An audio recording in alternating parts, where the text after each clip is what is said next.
As I joke, Jeffrey Kessler, who's the lawyer representing Elliott, probably has an addition to his house named after Ezekiel Elliott by now, with all the fees that he racked up for that.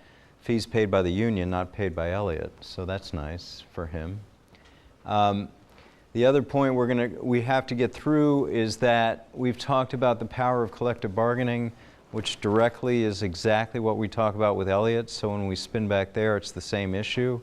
The case resolved this week, or one of the decisions this week, dealt with directly this subject of collective bargaining versus the courts. So we'll deal with that. In finishing up this line of cases, I want to get to the idea in the Powell case up there now, which is what happens upon expiration. So to review, we've looked at a lot of cases about collective bargaining agreements that really preclude the plaintiff from coming into court about something that's in the collective bargaining agreement. Okay, so this was definitely the case when we got past the Mackey test, which left it open to interpretation, when we got to the McCourt challenge from the NHL player, when we got to the Wood challenge from the NBA, and just recently with the Claret challenge of the NFL. So pick a restraint, any restraint, could be the cap. It could be rookie salaries. It could be free agent restraints. It could be exactly what we talk about in here, that if you and I are athletes, professional athletes, we're treated differently than normal people in terms of the courts. We could come in and say, listen, I work, I shouldn't have a salary cap. The court would say, fine, you're right. It's a restraint of trade. You could come in and say, I shouldn't have my salary restricted because I'm a first-year player or first-year employee. And if they were shown a restraint of trade, you would win in court. But if there was an agreement that said all these things are agreed to, yeah, you're in trouble, because that's what collective bargaining agreements do in and outside of sports. They take these issues out of the courts so you can deal with them privately. And as big as the NFL, the NBA, NHL, baseball, of course, in the news tonight with Game 7, they're not public. Okay, so they're private.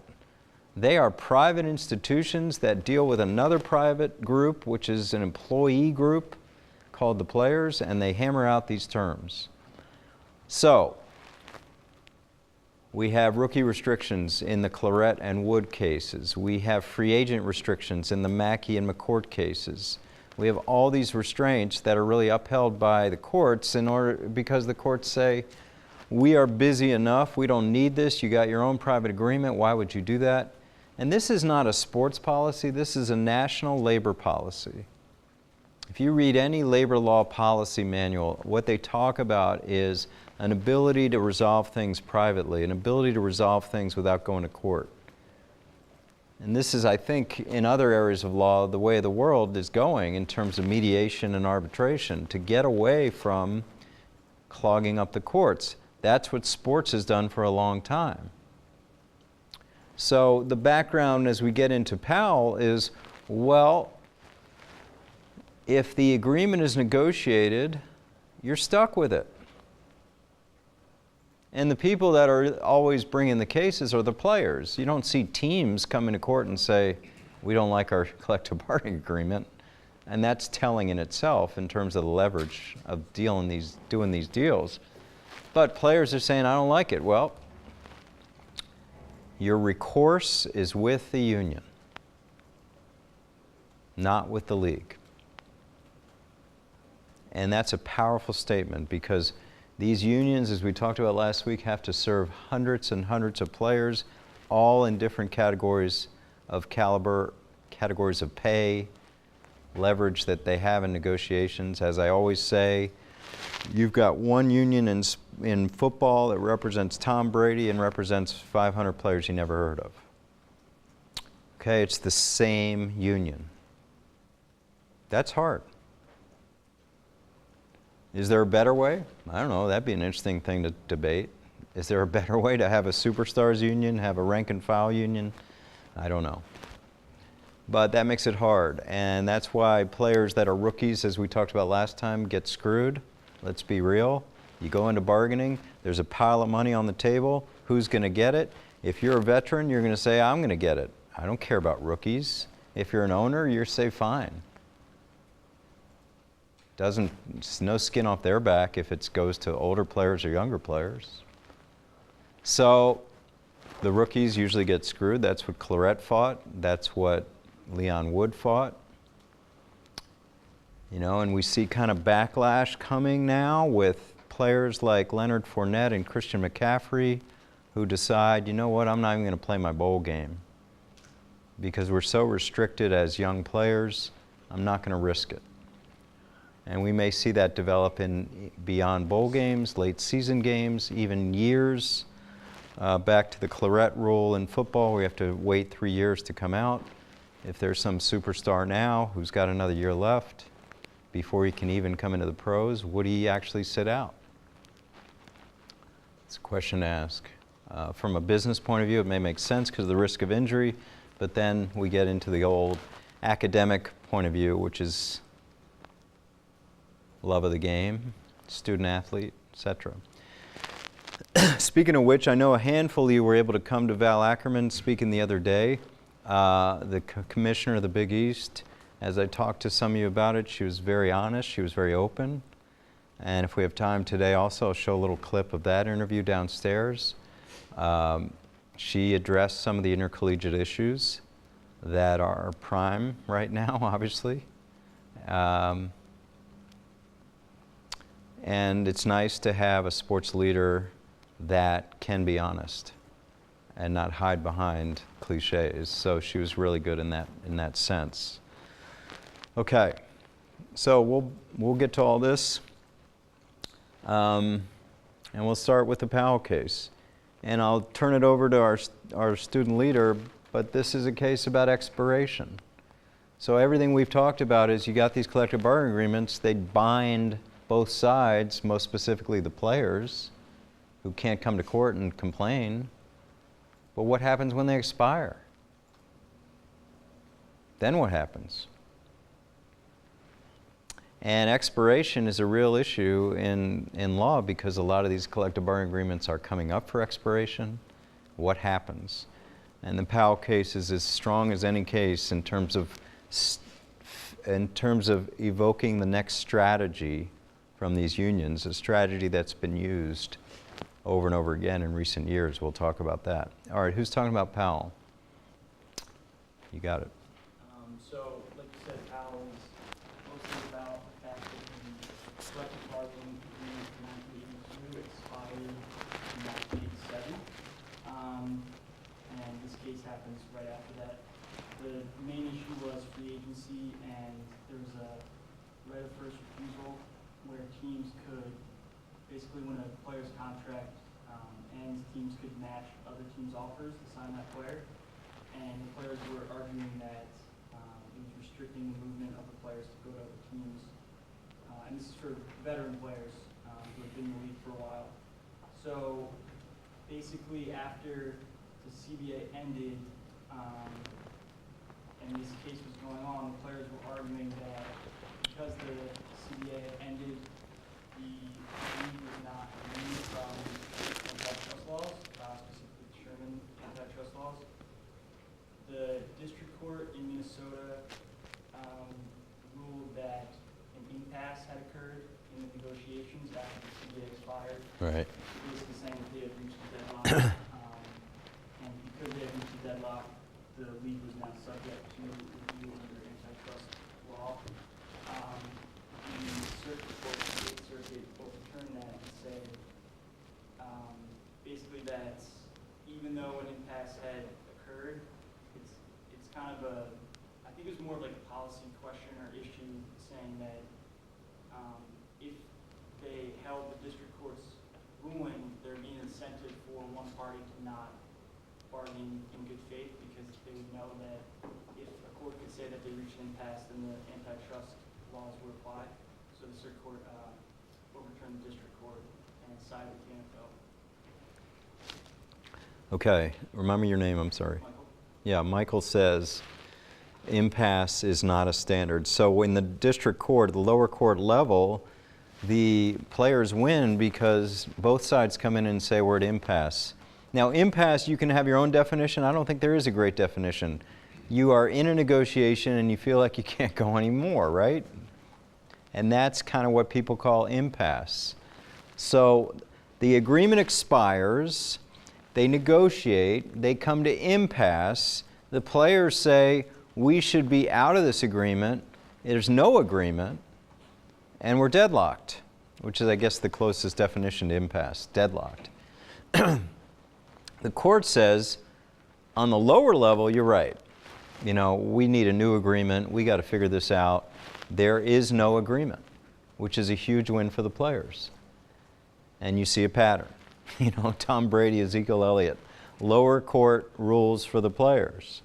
It gets to the circuit court level, Eighth Circuit, and the court says, no. In the simplest way possible, the court said, it doesn't matter. Impasse doesn't matter. And what it really says is, if there is a collective bargaining relationship, okay, that's the key word here. If there's a collective bargaining relationship, those restraints from the previous agreement continue after expiration, which basically means there is no expiration. So think about that. You have an agreement with a union that expires the end of 2017. You guys negotiate, you can't get it done. You're at impasse. The Powell precedent is it doesn't matter. Because you're a league, they're a union, you still have this collective bargaining relationship, and the restraints in the agreement continue. Powell case is a huge win for management. It basically said collective bargaining agreements are infinitum. They live in perpetuity as long as there's a union, as long as there's some kind of relationship in labor law. So, now you're the NFLPA. You're faced with this. What did they do? The union disbanded or decertified. That there would no longer be a union, and through that line they get around what the Decertification said. Right. And do you know what, let's back up a minute. Does anyone know what happened before the Powell case? The agreement expired. Does anyone remember, or not remember, you're too young, but anyone know what happened? Yeah. Is this when there was a strike? There was a strike. And this is when they tried to bring in the Yes. So the agreement expires, and the NFLPA, trying to gain some leverage, they strike. They actually went out and went on the picket lines. Okay? We haven't seen that in sports in your lifetime, where players actually strike. They withhold their services and they strike. Now, we've seen lockouts where the league locks them out. All these are leverage moves to try to get a better collective bargaining agreement. Strike is just trying to force the owners to be better, to pay you more, less restraints on free agency, better cap, all those kind of things. So at the end of the agreement before the Powell case, there was a strike. It was in the late 1980s, like 89, and here's what happened. As Michael said, the owner said, "You really going to do that?" And in a total screw you move, they said, "We're going to sign replacements. We're going to sign replacements. We're going to show you players that we can live without you. We're going to have replacements." This is a movie, right? Keanu Reeves. They did this.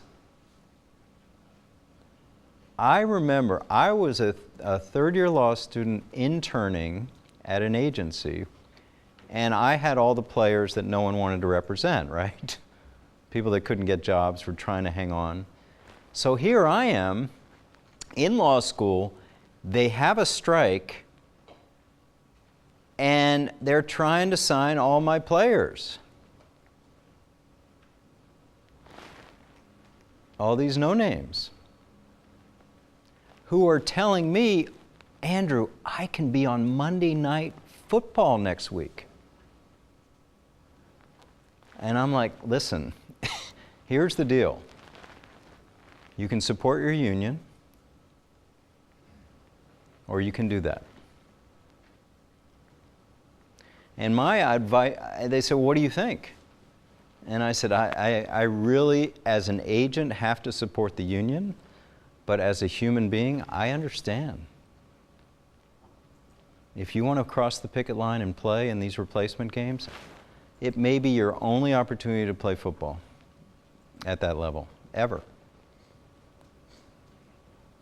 So again, I didn't have a lot, but say I had 5 guys that they were trying to get to cross the picket lines, probably 4 did and played in these replacement games.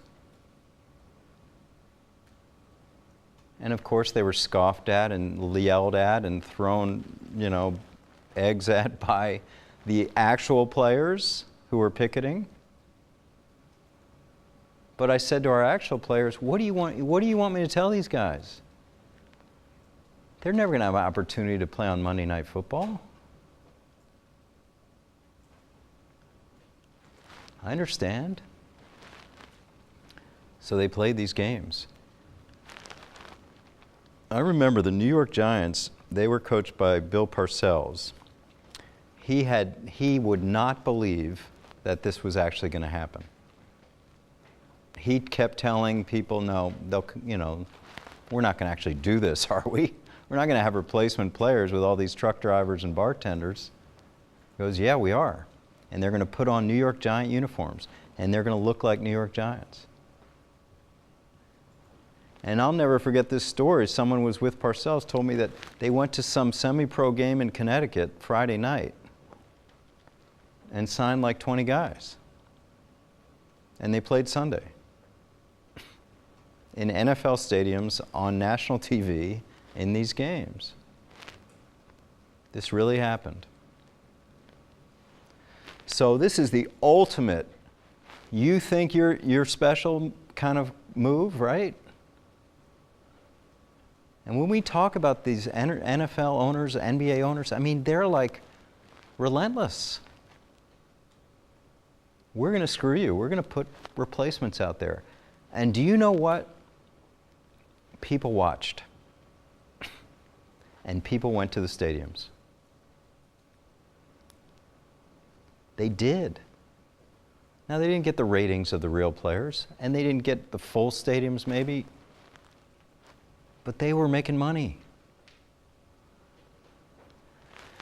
Anyway, this lasted 3 weeks. By week 2, it was more than just players like I represent. It was real players that were crossing the picket line. And by week 3, you had stars crossing the picket line. Joe Montana, players like that. And by week 4, it was over. They gave up. The players went in hat in hand and gave up the strike. And they turned from a strike to litigation. That was the genesis of the Powell suit. A strike that didn't work. Just think about that, replacement players. None of these players were good enough to play in the NFL. None of them. And they were playing in the NFL. So ownership responded to this strike by replacing the players, and frankly, if it probably went on longer, maybe fans would have stopped watching and going, but they didn't. And for those 3 weeks, you had breaks among the ranks, and yet it failed.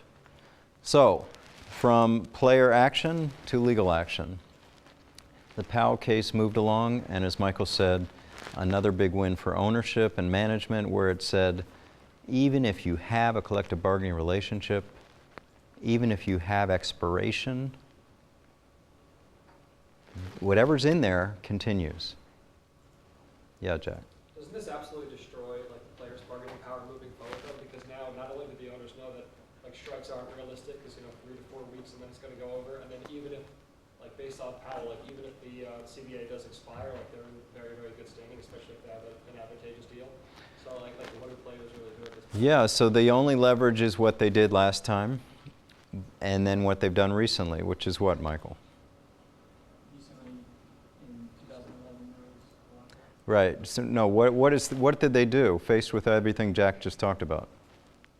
You mentioned it. They dissolved the union, right? So they said, if you're telling us we got to live with this as long as we're a union, they went to some lawyers, right? They went to some antitrust labor lawyers, and they took their advice, which said dissolve as a union. Because the only way you're going to have a chance in court is if you're not a union. So here's the word, decertification. And I didn't know this until I was covering this, a few years ago. All it takes is a note to the National Labor Relations Board, and you're not a union anymore. I didn't know that. I thought it would be like a big process. But you can write a note to the NLRB, National Labor Relations Board, saying, we cease to exist as a bargaining representative for the NFL players, and you're done. You no longer have collective bargaining rights. They did this. They did it because the lawyers said, do it. And as Michael mentioned, this has become the way to combat all this, with mixed results. We'll get to those. But Jack asked, what do you do? And I'm sure they asked their lawyers, what do we do? They said, here's your last resort. Decertify. You're no longer a union. And if you're no longer a union, what can you do now, Mike? You can argue that the CBA doesn't apply to you even after it expires. You can go to what kind of court?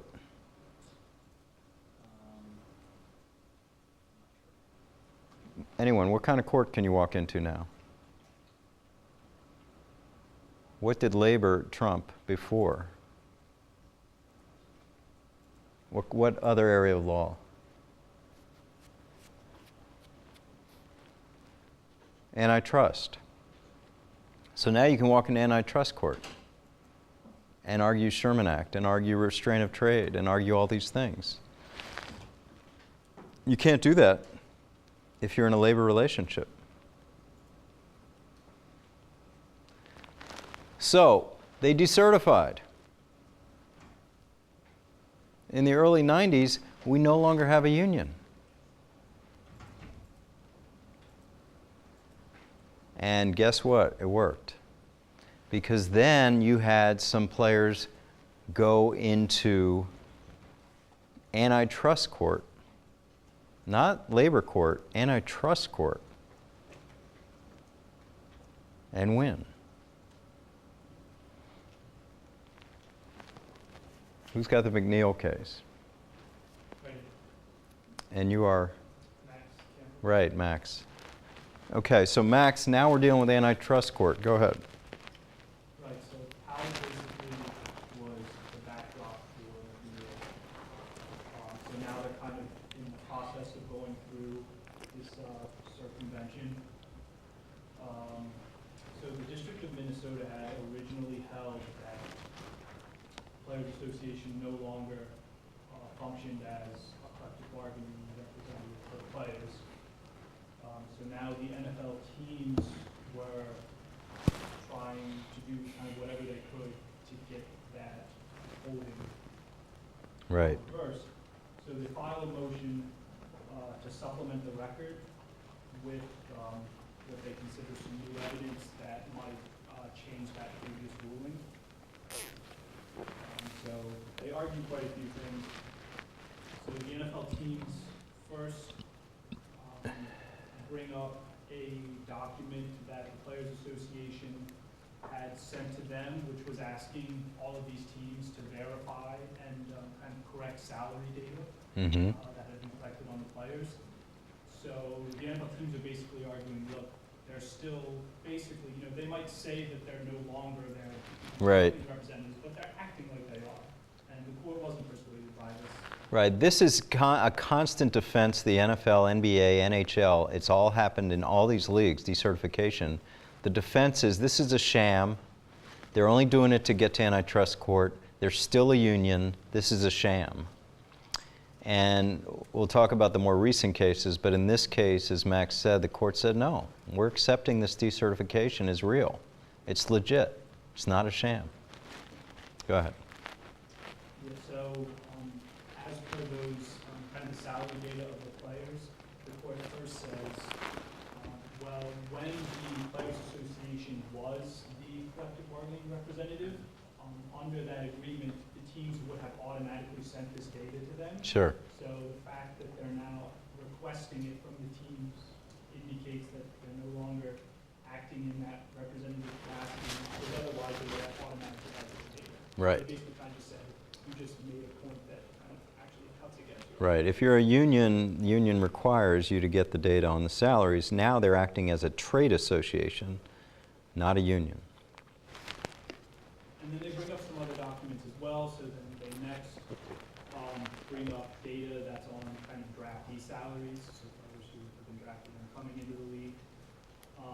And they basically are arguing here that the Players Association is really just kind of using individual agents as surrogates, and they're still kind of the ones who are doing kind of this representation kind of on the whole. Right. And then to that, the court says, well, that doesn't really work either, because these individual agents don't have the ability to make any sort of decisions that would be binding on all the players that are outside the scope of their agents. Okay. There's no way that they would be acting as kind of proxies for you. And then the final argument has to do with the fact that the Players Association was still kind of involved in other tasks. So like has been mentioned before, they were still collecting and providing these individual agents with salary data. They were still doing some like group licensing programs for the players. And the court just basically said they're still able to do these as a professional association. We can differentiate that between any activity that we would consider what a union would do. Okay. So they make that distinction. Okay, and what is the restraint at issue here? With that McNeal, Freeman McNeal was a player for the New York Jets, a running back. There are a bunch of other players. And again, they are not suing as the NFLPA anymore, which is the big difference. They're suing as individuals. And what was their primary challenge, the restraint being challenged? Do you see it up there? Plan B, did you read about that? Okay, so that was the form of free agency in the NFL at the time, called Plan B. Basically, a team can protect its top 37 players.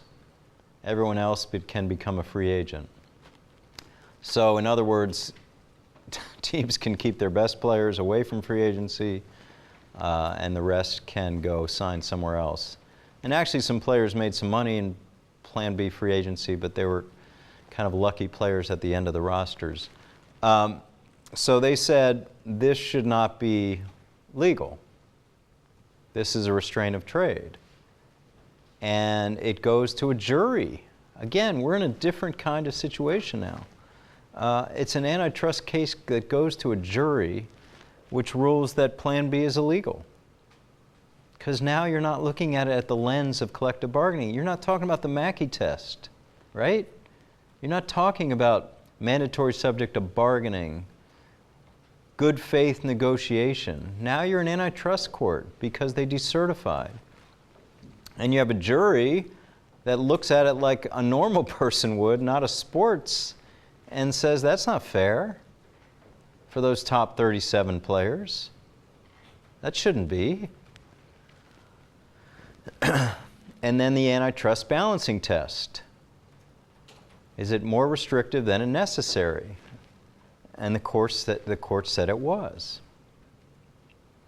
So, bottom line, the decision to decertify led to McNeal. McNeal's a big win, striking down Plan B free agency as an antitrust violation more restrictive than necessary. And it looks like the union has scored a huge victory, because when it says the form of free agency that exists at that time is no good, then what's going on? Everybody's a free agent? Right? Are these top 37 players now all free agents? So this caused a tremendous amount of chaos with the NFL, who continues, as Max said, to go to court to try to prove the decertification was a sham. While they're going to court to figure out if decertification is a sham, follow me here.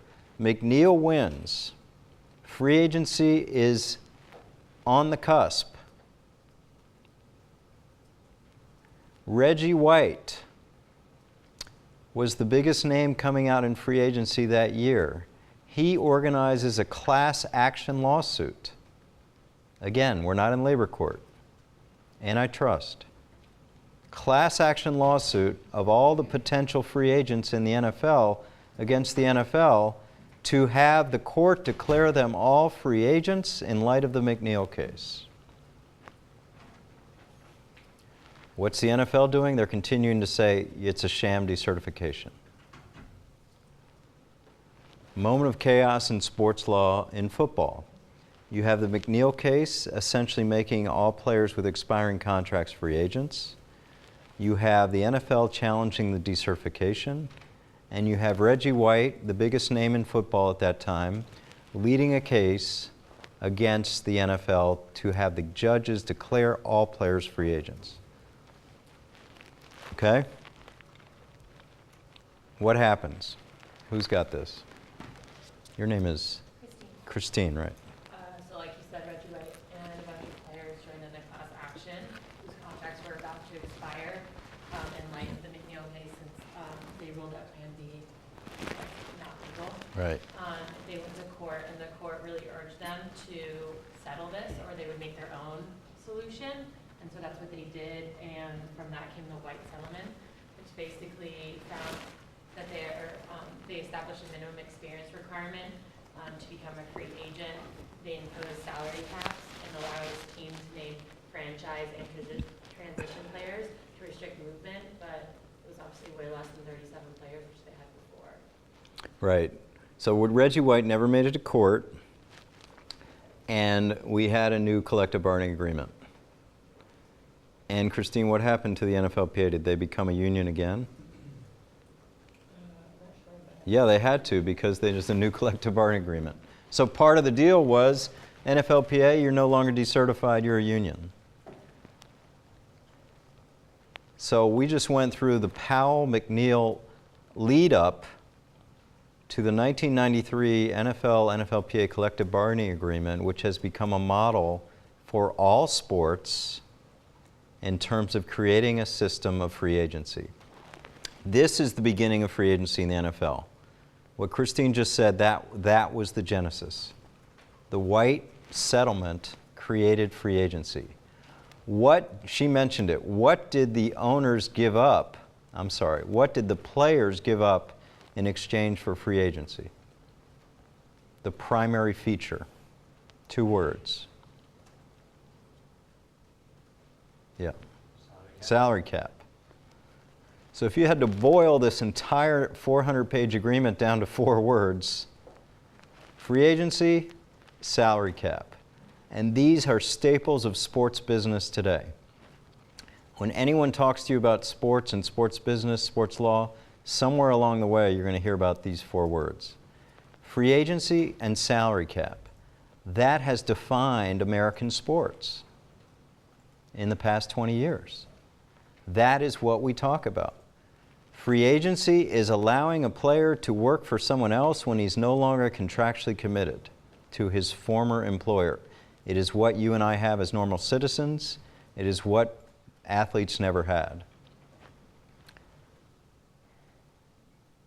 We saw it created in baseball first, and here it is created in football. It was created by this white settlement.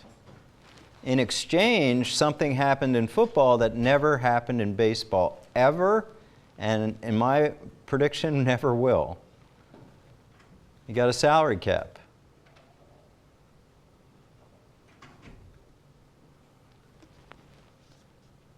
Okay, and a remark on baseball, since we're in the last night of baseball for the year, no matter what happens, we know it's over tonight.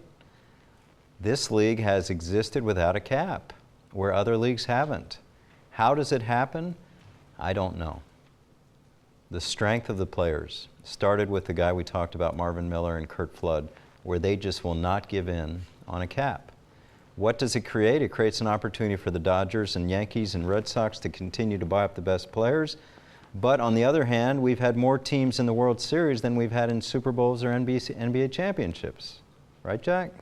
I mean, baseball has shown itself to be very competitively balanced, even though it's not balanced financially. Which would tell you money doesn't correlate to winning, at least in baseball. On the other hand, you could argue when you see the Cubs and Dodgers in these playoffs, maybe it does. But football got a cap, and it got it right here in the white settlement. Then the NBA got one, then the NHL got one. Can someone for me, in simple terms, define what a salary cap is?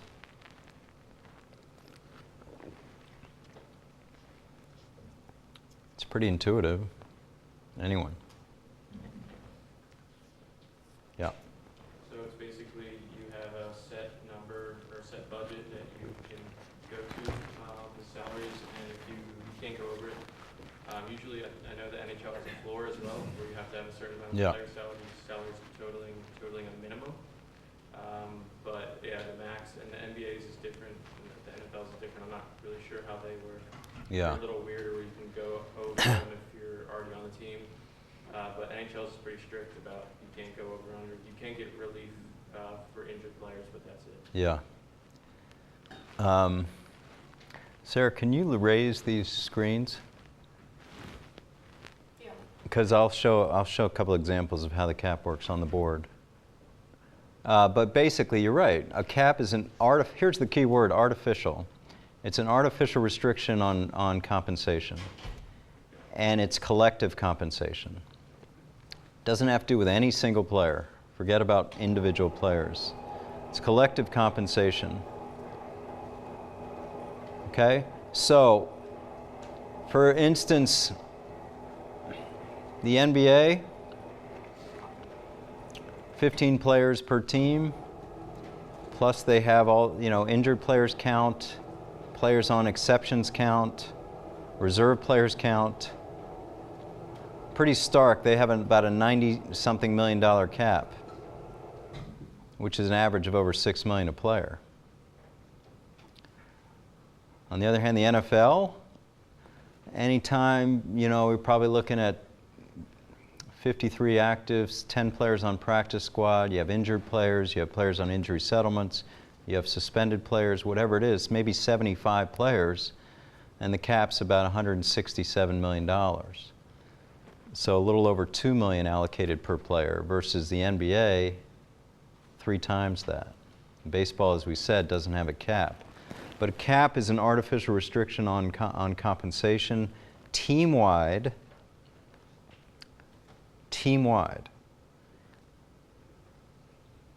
Now, having said that, we have all these exceptions, we have all these adjustments, and everyone's got a different cap. It gets very complicated. But what I will tell you is this. In figuring out the cap, here's what happens. You take league revenues, usually referred to as AR, all revenues, right? You take off a management fee for the league. So off the top, it's anywhere from about a 1 to 5% is taken off the top. Then that figure is your cap to be divided by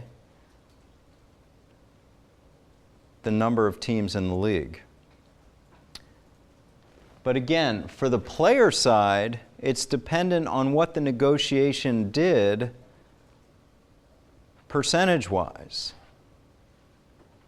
Right now, the NFL players have a band of 46 to 48% of all revenues.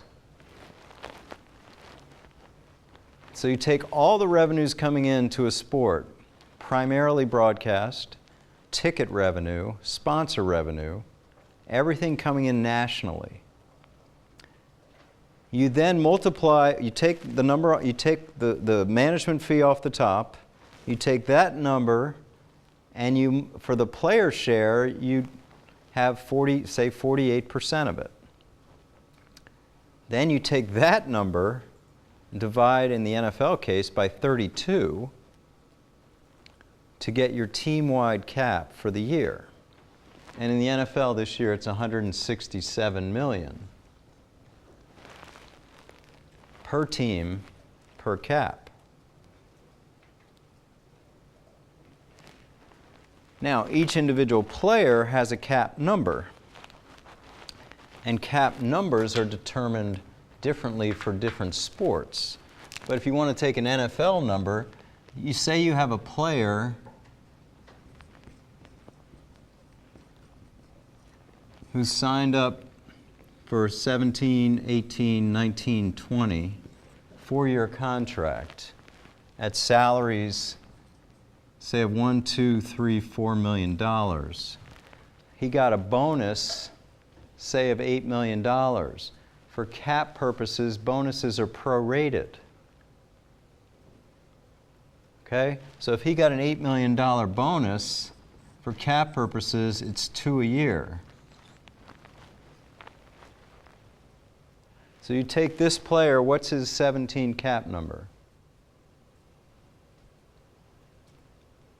If that's all he's got in his contract, yeah. $3 million. Now what's his 2017 cash number? Yeah.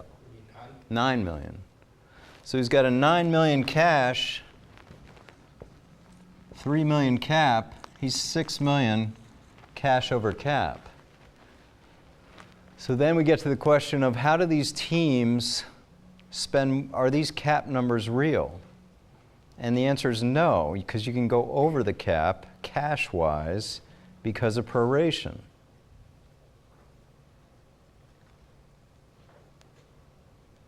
Okay, so you have a cap number is not the same as your cash number. You have this player making $9 million with a $3 million cap number. Here's the problem. You cut this player, or he retires, or you trade him, say in year 2, you accelerate the remaining unamortized proration. So if this player is released from the team or goes south or they get rid of him in 2018, what's the acceleration number? Anyone? What counts on the cap? Well, you have the $2 million salary, you have the $2 million prorated bonus for that year, you bring in the $4 million prorated bonus from future years, so you're up to an $8 million hit for a guy that you're going to get rid of. This is how teams get in trouble. Because you make big deals with players thinking everything's going to go smoothly and things don't work out. So unamortized cap proration pulls up. Okay. Here's the problem that teams get into. You take a player, you know, like with the Cowboys, a player like Tony Romo would always have these huge salaries. Like he'd have a $10 million salary. The Cowboys would come to him every year and say, Tony, we're going to give you that $10 million, but we're going to give it to you $1 million salary, $2 million salary, say an $8 million bonus. So if you have 4 years left, we're going to take this, make it into $2 million proration the next 4 years, and we've just reduced your cap number by $6 million. So we can use it for other players or we can survive.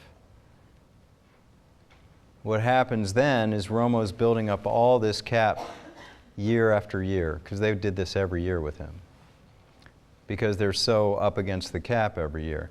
This is what the New Orleans Saints do with Drew Brees every year. It's what all these teams do just to survive. Now Russell Wilson with the Seattle Seahawks, they brought in a big tackle on trade this week. They went to Russell Wilson, said, Russell, you got $10 million, we're going to bonus it out, you go to minimum salary, you get the money now, and we save all this cap room. But you never save it. You just push it out. You just push it out.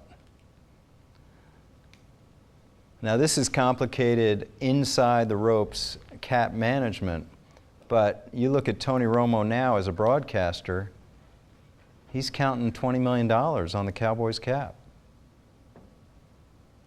because he kept doing this. It's no skin off his back. He gets the money and usually gets it early. Okay, because I have a very cautious nature, I wouldn't do this. So I had Brett Favre making all this money every year. No, I didn't want to do it. A lot of temptation to go to him and say, let's just bonus out your money, let's create cap room. But I knew down the road he wouldn't be with us at some point, and we'd have to create a team around him, around whoever was next, and we had to protect that. So this is how teams get in trouble with cap proration. So what I would do on a player with a big salary, I would just try to make it all salary. Or a roster bonus which doesn't prorate. That way you sort of keep all your cap in the year that you're paying it out. The teams that are best managed have cash and cap as close as possible. Because there you're sort of paying as you go. You never get in trouble later on.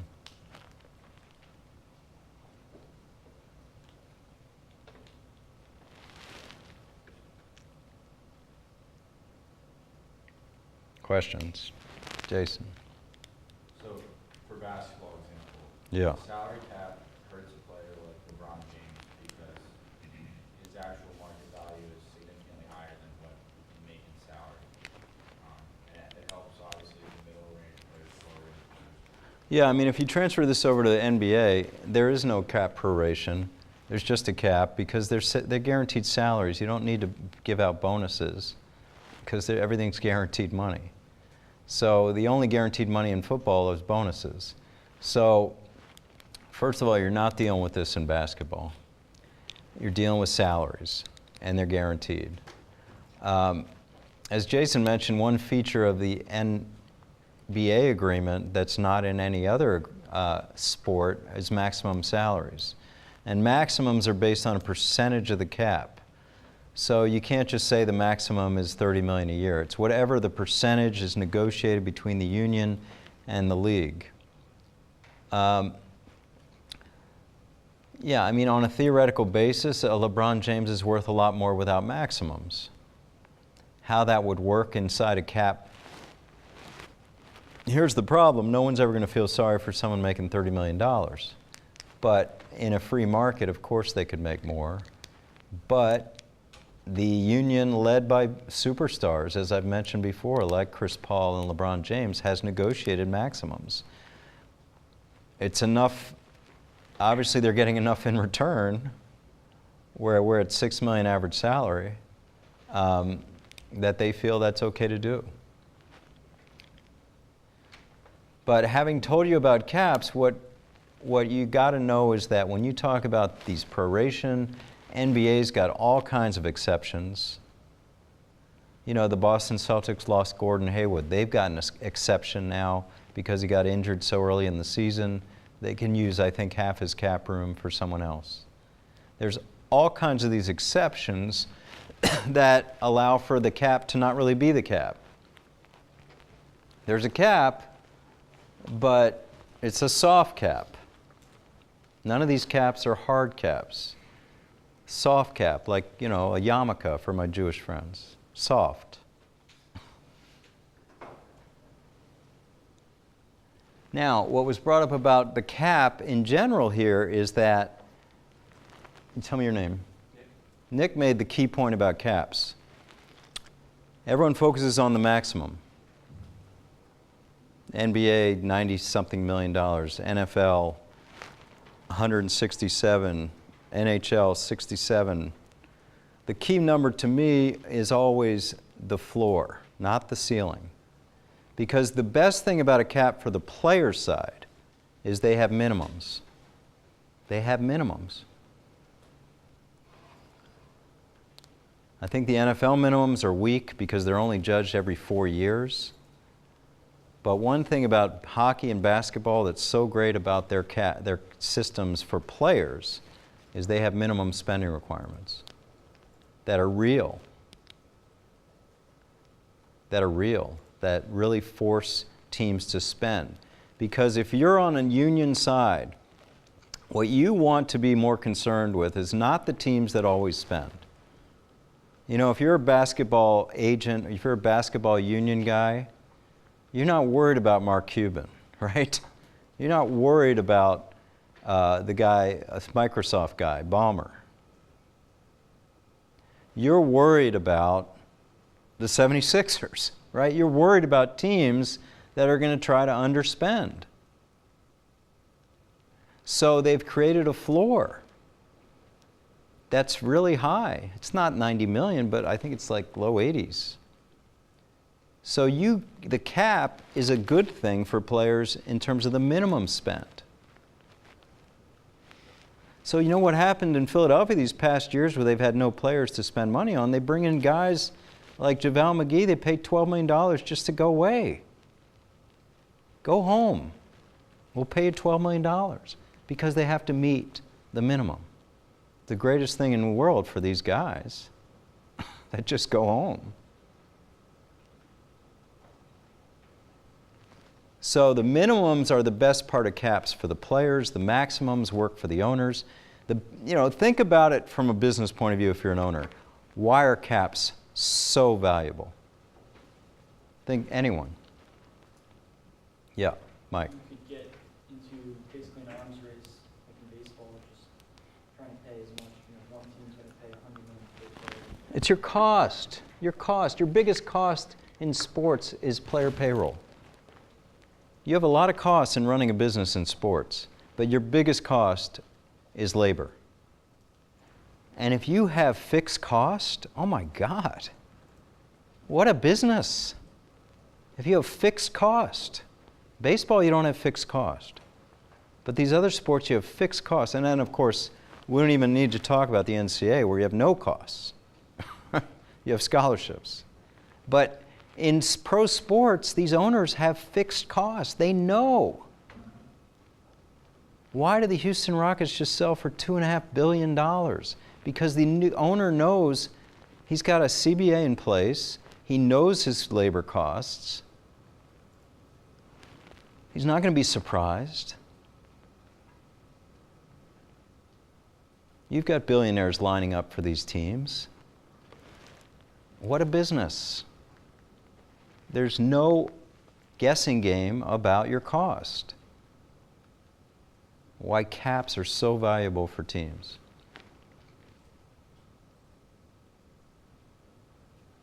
Okay, so back to Reggie White. He created the system. His settlement created the system. Players get free agency. Owners get caps. And as Christine said, the free agency system is not plan B. It's something more in tune with seniority. I don't know if you can read, but when turn the lights on. Right here. Free agency, you have 0 to 3 years in the sport. Let me start again.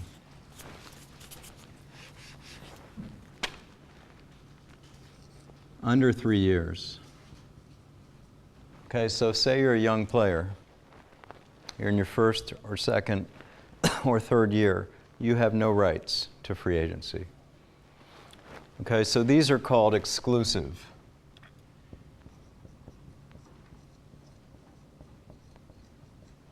Exclusive free agency. Basically, they're not free agents. You can only talk to one team. Okay, after third year, let's go up here. Third year, you're called a restricted free agent. So after your third year in football, you're a restricted free agent. Those free agency rights mean you can talk to any team. You're out there. But your team has right of first refusal, ROFR. So if you're a restricted free agent, you get a big offer from Team B, Team A has a right to match, 5 days or 7 days or whatever it is. If they match, you're on that contract. The same contract by the new team. Exact contract. If they don't match, you go to the new team. Your old team gets back compensation based on where you were drafted.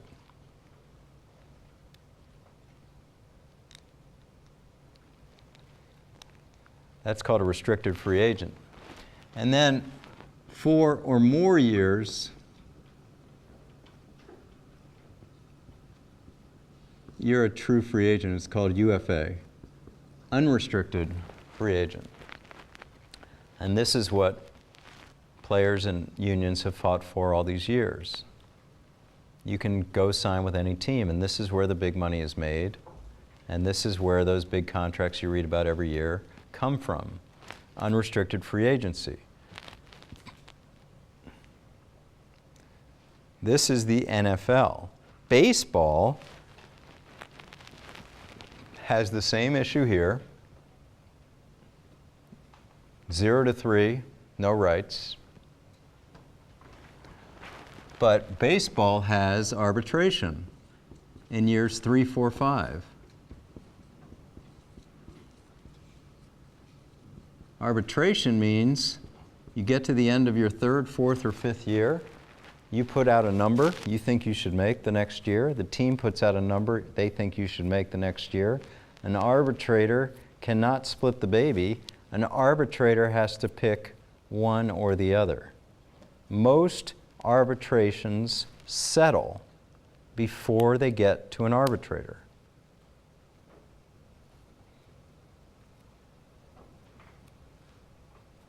Most teams negotiate their way out of 3 separate years of arbitration.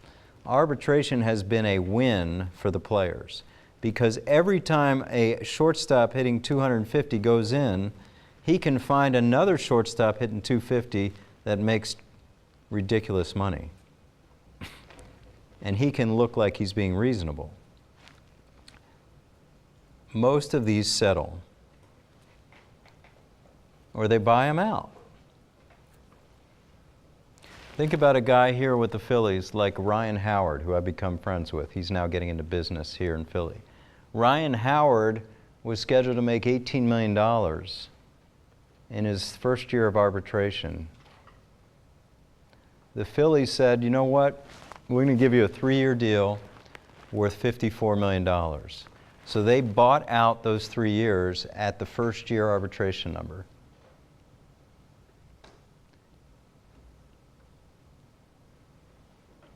It was a bet.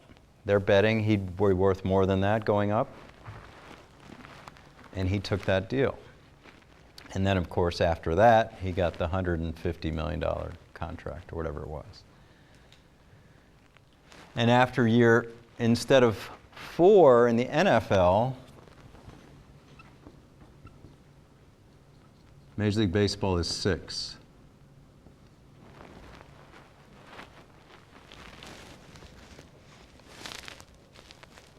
So baseball takes longer to get to free agency, but the numbers are astronomical compared to football, and it's guaranteed money.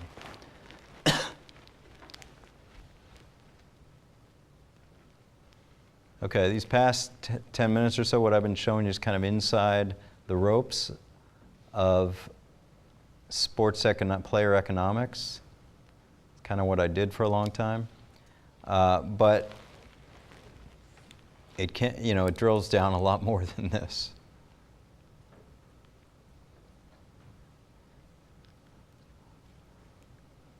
And these are jobs now that never were there before. I mean, when I was with the Packers, I was the only guy dealing with cap and contracts.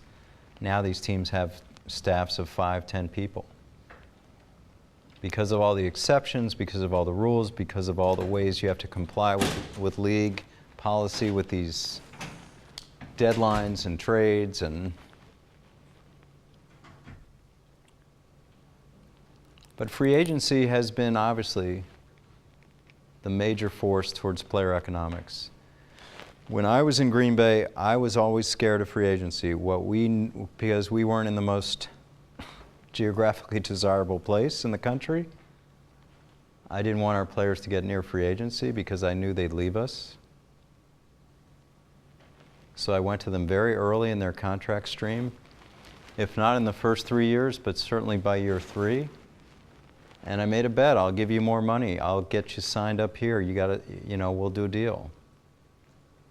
And the problem was, we'd get deals done, but they'd be for discounts because I'm not going to pay free agent prices for players that aren't free agents.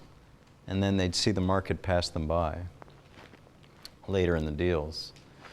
It's a strategy used here with the Eagles. It's a strategy a lot of teams use, especially teams that know that they're not the bright lights of free agency, where you worry about players going to New York and LA and Miami and all those cities.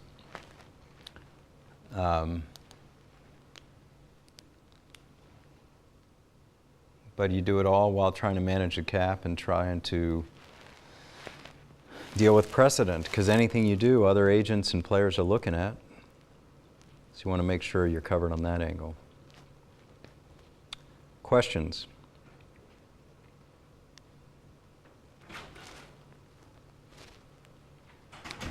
So I know you mentioned that in the NFL there's no guaranteed contracts. Is that like a rule that they can't do them, or is it just kind of, because like wouldn't it be a pretty big, like, say I agree to like you can't sign free agents as well, wouldn't offering a player like a guaranteed contract be like a huge incentive for them to like sign? Like why don't teams utilize that? Well, they haven't had to.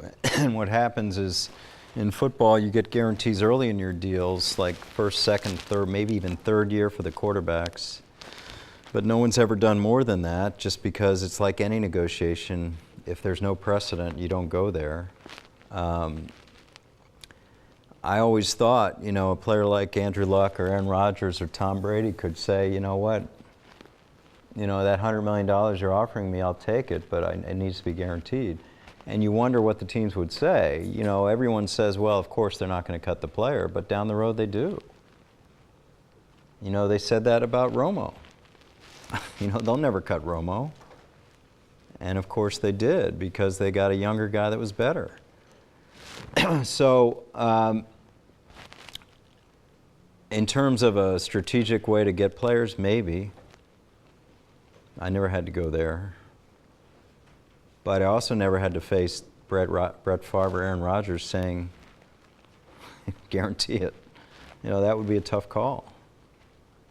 Because they're looking at the marketplace. No one's had more than 2-3 years guaranteed. Money's huge. It's a tough thing for football players, but hasn't changed. Sarah did mention, maybe a couple people, maybe more than a couple people, have asked her about exam, which I have absolutely no idea. But I get it, I get it. You're a law student, you want to know about the exam. And then that I'm kind of non-traditional in terms of the way we run class, and I hope that's been a positive, not a negative, and I hope that you don't get too focused on what's on the exam, but I get that. I'll figure that out, but I can tell you the format that I've primarily used, which is short answer, and maybe some either sort of fill in the blank or multiple choice. But primarily short answer, and when I say short answer, it's a paragraph. I've sort of gone away from the sort of the big essay questions because I'm not saying we won't do that, but sometimes they just are so limited in what you can cover if you spend a lot of the exam on a big, 1 or 2 big essays.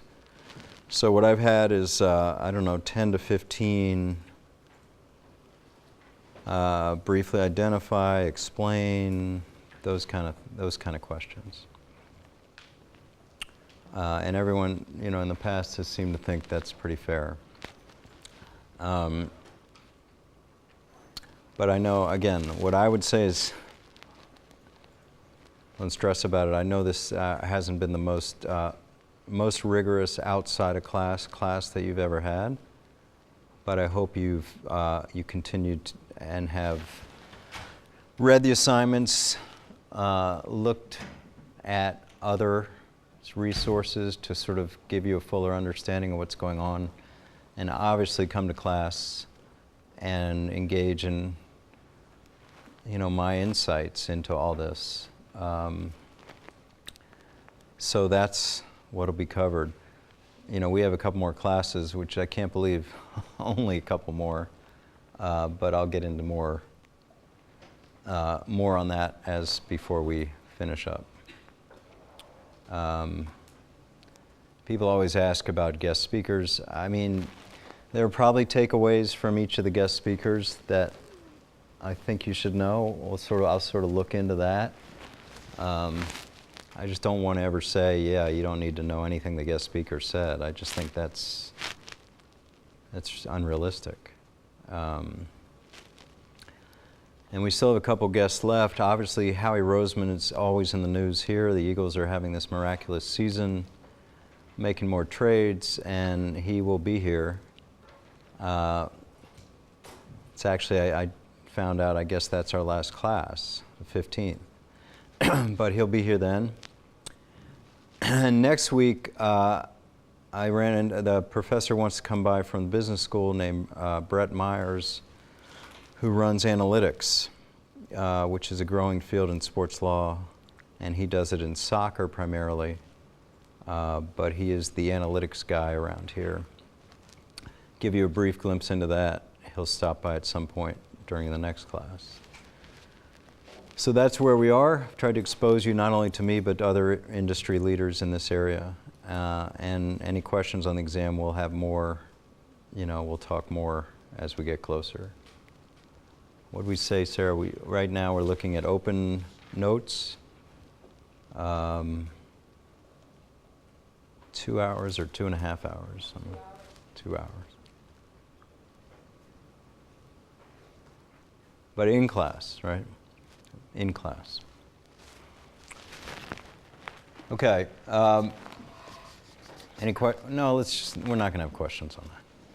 At the end of the semester, we'll have questions on the exam.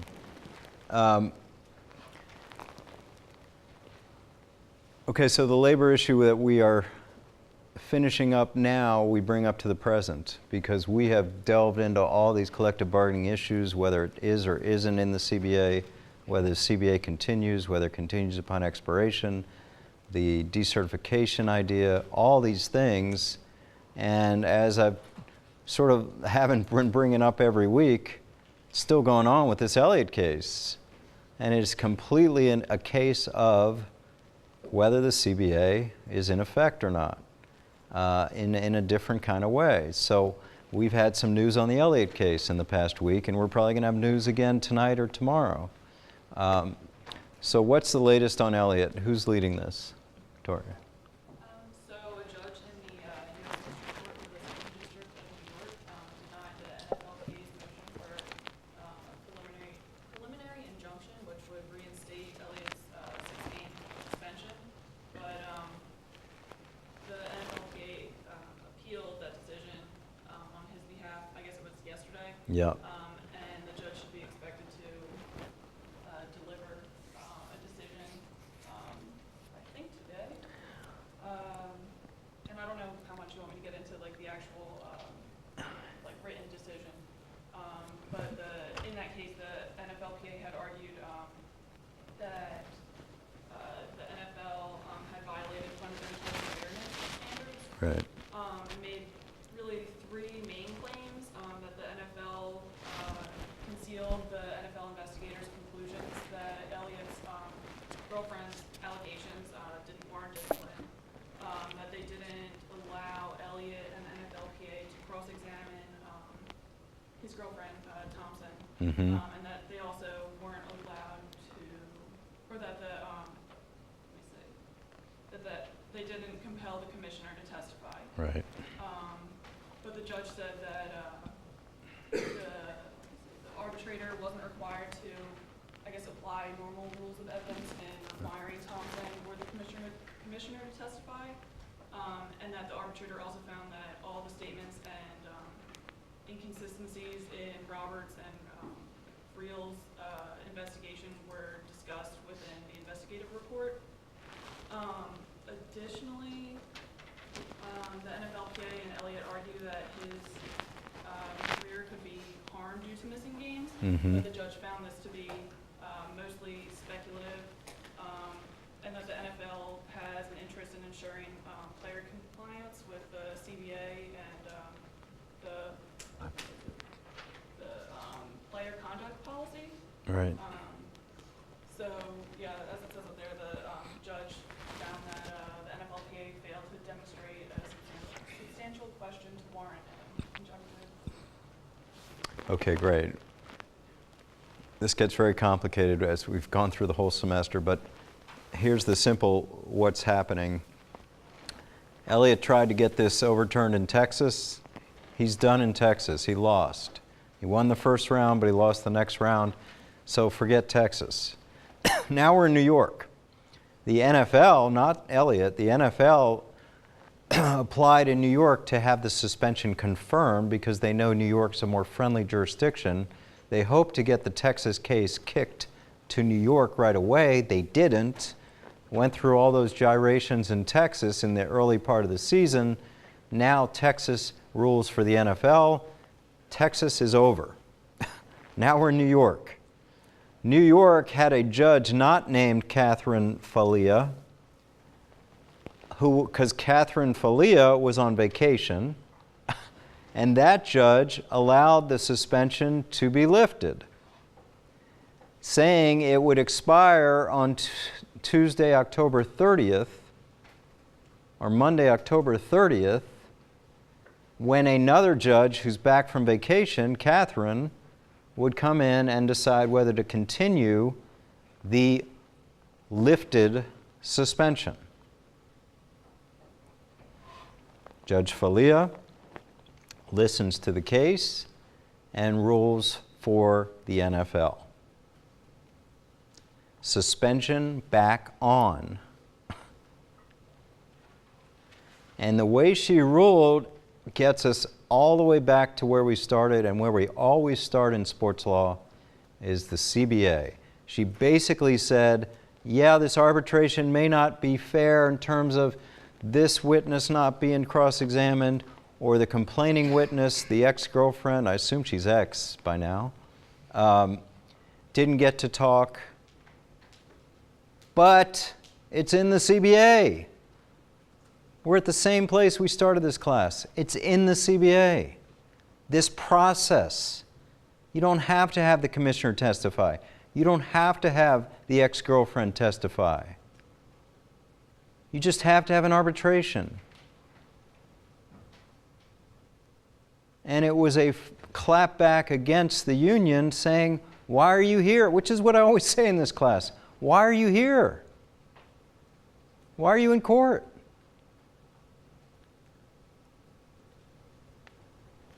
Now, this second bullet has happened. The NFLPA appealed to the same court, Falia, to say, please reconsider. And that happened late last night, where she said, I reconsidered, no. I'm not overturning myself. Now the NFLPA is going to the Second Circuit to see if Elliott can play while they appeal. I think the chances of that are slim to none. I think finally Ezekiel Elliott is going to serve a suspension because we get back to where we started. The CBA requires nothing more than what was done, which is have a hearing, suspended him 6 games. He had an appeal hearing. The appeal officer affirmed the 6 games. He had his rights under the collective bargaining agreement that his union agreed to. And we can debate whether she should have been allowed to testify, whether Roger Goodell should have been forced to testify. The fact is, Judge Falia has decided that's extraneous. And I think 99% the Second Circuit will agree with her.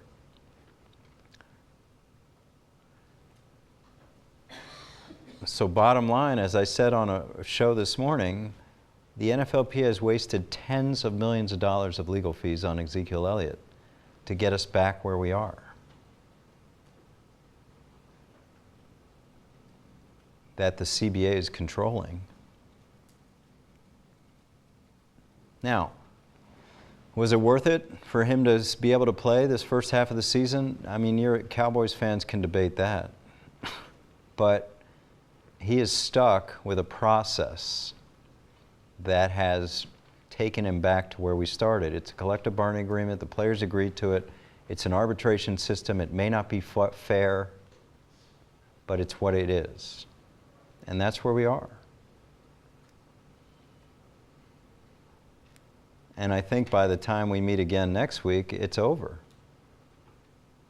Elliott has lost. He's serving a suspension. Millions of dollars of legal fees went nowhere. Now again, it's like the question Jack asked about how does the union create any leverage? Okay, what we've seen with a lot of unions is they create leverage by going to court, or they try to, because they're stuck, because the bargaining process has not been good to them. So what do? They litigate. But the theme of this class has been litigation hasn't worked, because management has the cards with collective bargaining. Okay, so Elliott is back to where he started. He did get to play half the season. And it's a strong rebuke of the union, and it's a strong ruling for the NFL and the power of labor policy for collective bargaining.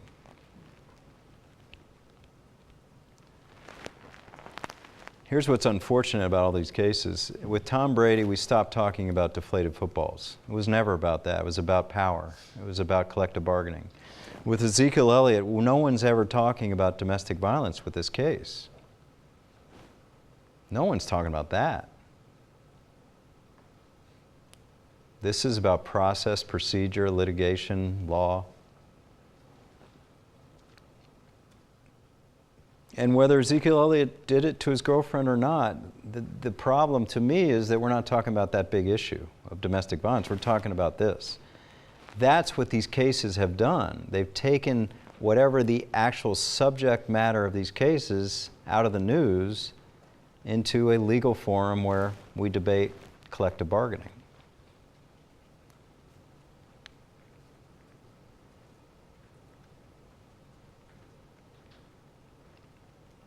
So we are always back to where we started in sports law.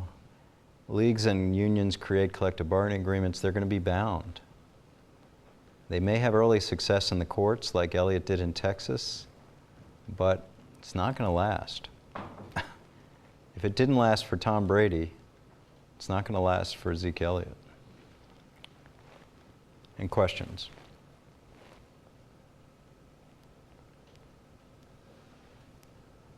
Okay, and this leads to our last issue on the current. We have an update on player protest. It has been as volatile an issue between players and management and labor as we've seen in a long time. What's the latest? Your name is? Elizabeth, yes. So this past Sunday, all but 10 of the Texans played for national anthem, and this kind of came in response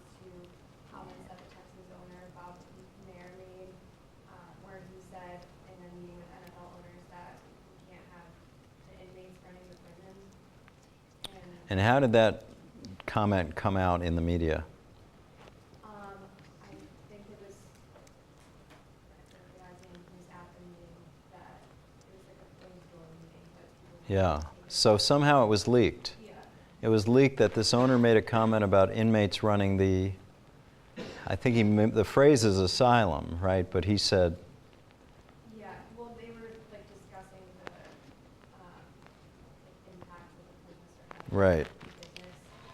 And he's since issued 2 apologies. Where he said, quote, "I never meant to offend anyone and was not referring to our players. I've never characterized our players or you that way. And I apologize." And he also said, "I was referring to the relationship between the league office and team owners and how they've been making significant strategic decisions affecting our league without adequate input from ownership over the past few years." But Yeah. obviously that's not how they reviewed it or received it. And especially in light of the origin of the protest, which was speaking out against police brutality and racially disproportionate incarceration rates. So just was especially insensitive, I guess. Yeah, I mean, we've talked about this where in the take a knee discussions as well, where there are some owners that are not cool with being on the same level as players here, and this is a comment that came out of those meetings, like you said. Whether he diverted to league officials or not, as you said, the damage was done with players, and this was their protest, this picture. Just when you thought the kneeling was dying down, you have an owner making these comments. I'm open to anyone who wants to make a comment on this. I know it's sensitive. I just think we're at an age where this is happening. This is like players are feeling their oats. We've talked about how they get their face kind of jammed in the mud on some of these legal issues, collective bargaining.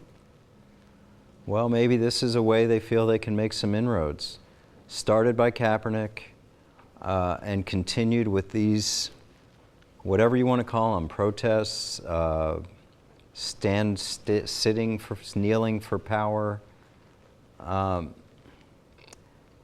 not sure what the answer is. I really don't know.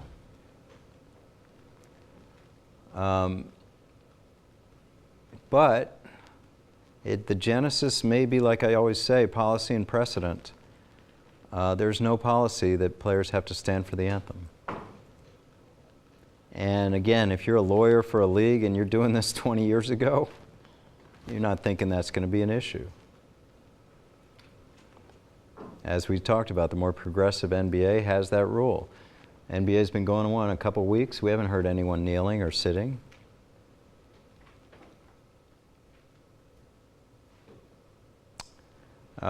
So, as Elizabeth said, this is a clap back to their owner. Think about that. Think about that. It's the guy who signs their paychecks. These guys.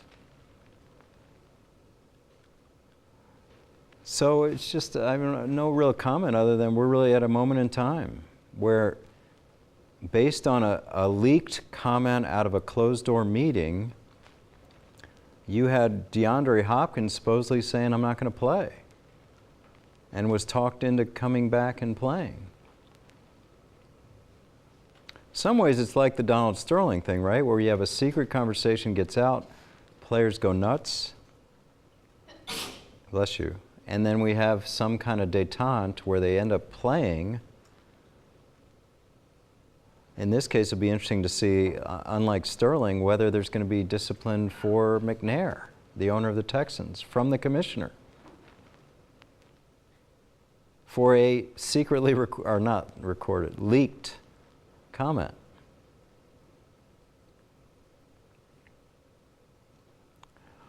So it's a really interesting time, and we've got a collusion grievance by Kaepernick. We've got, the president keeps bringing up Kaepernick. I mean, it's just a weird time in sports on the most visible sport.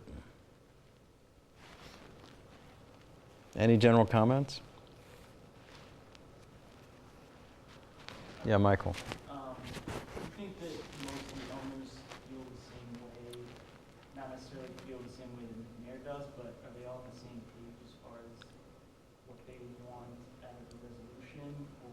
Like, do you think they're banding together against the players, or is there more action between? I think they want to move on. And they can't because of these comments come out. I think I think it's hurting their business because, let's face it, I mean, we live in a pretty conservative country when it comes to sports. They want their sports. We, and it's hurting their business. You don't have a big segment of the population and saying we want more protests in sports. So it's hurting their business. They want to move on. They're not able to move on because of leaked comments or because a segment of players is keeping this going. We talked a couple weeks ago. They had the meeting. They had players in the meeting. There was great progress. You thought, but this takes it back. I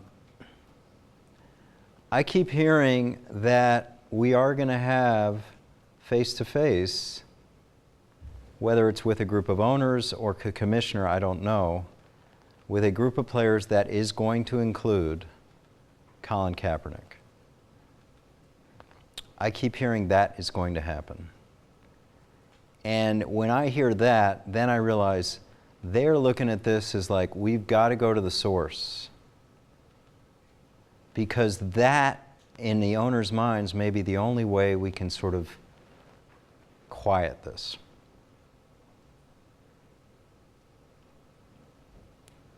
Now, think about in your own minds if you would take that position. Because he has become the figure in all of this.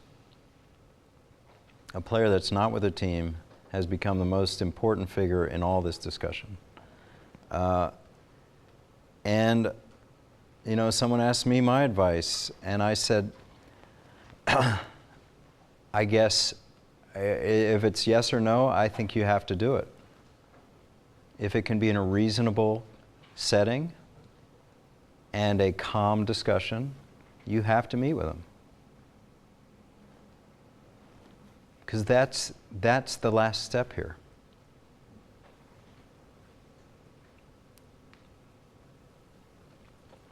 We'll see if it happens. Yeah. How could you meet with Colin Kaepernick if he has that? I know he's got the grievance. I think the grievance is leverage to try to get signed. That's the grievance. I want some leverage to get signed. Because every time you hear the lawyer, he's like, he just wants to play. He just wants to play. So he drops the grievance the moment someone signs him. And that's another element to this. How do you meet with someone that's suing you? But that would sure, I think, soften. Maybe it's a quid pro quo for the meeting. Drop the case.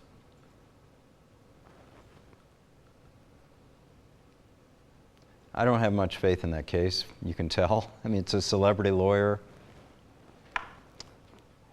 I don't think there's a smoking gun out there, unless he's sort of conflating the president's comments with all this. I think that's a tough thing to prove.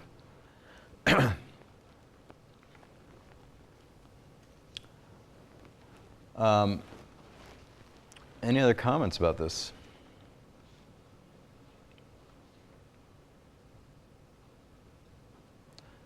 Elizabeth, what do you think McNair should do now?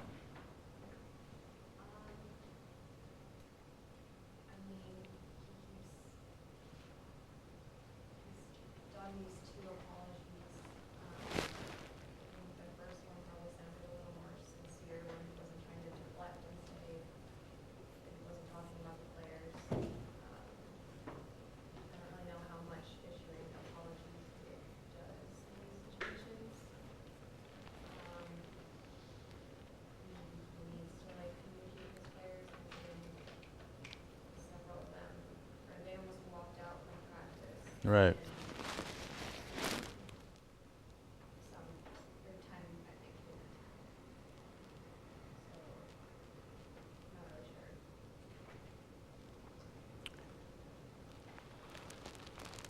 Yeah, these are tough decisions. I mean, listen, I don't want to politicize this, but he is a 70-something-year-old white man and obviously has a lot of different views than some of his players. And that's not going to change. I guess the key point is that's always been the case in sports, and now there's a movement to say we're not going to let that happen, right? We know that there have been statements like this before, but players are standing up or kneeling.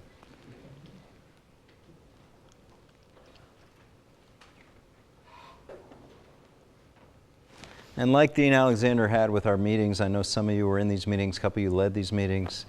You know, I think it was a good idea because it's a safe space. You know, this issue gets very divisive on Twitter, gets divisive even with quick conversations. So here was an opportunity to sort of let's flesh it out a bit. You know, hear all the sides. And that's what Colin Kaepernick did initially. He listened to his military friends, who he was initially sitting on the bench, and they said, no, kneel. That's more respectful. And then it's been conflated with the flag and everything else.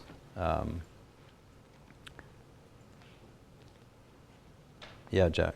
I was thinking in terms of precedent with Don Sterling, like, if there's any kind of backlash against McNair from the NFL, would that just make the players feel like they have way more power than maybe they're falling into, like that their actions are actually being brought into policy and having some kind of moving force behind the NFL's decisions? Yeah.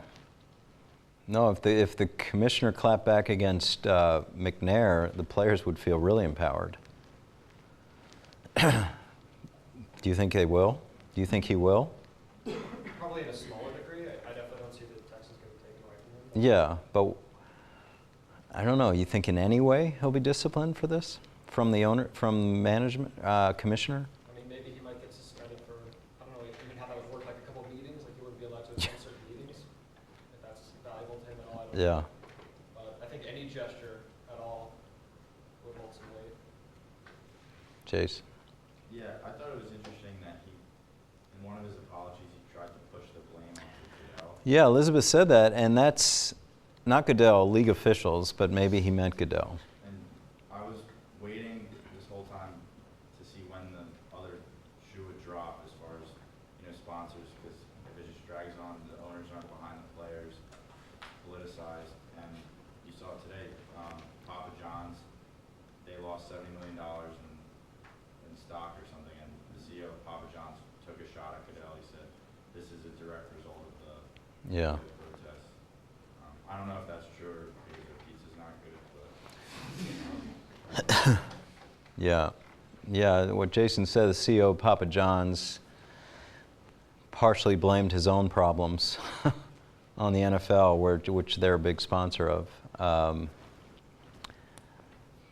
To me, the NFL is an easy target, you know, and people are piling on with this thing. But you guys know this better than I do. This is sensitive stuff. People that support the players, you know, maybe they don't want to say that too much, too liberal. People that support them standing for the anthem, they don't want to appear too conservative, too pro-Trump, whatever it is. I know this.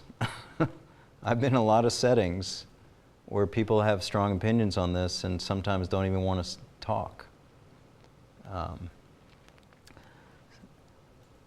But I bring it up again because we would not be an accurate sports law class this semester without dealing with this. It's dominated sports news, it's dominated national news.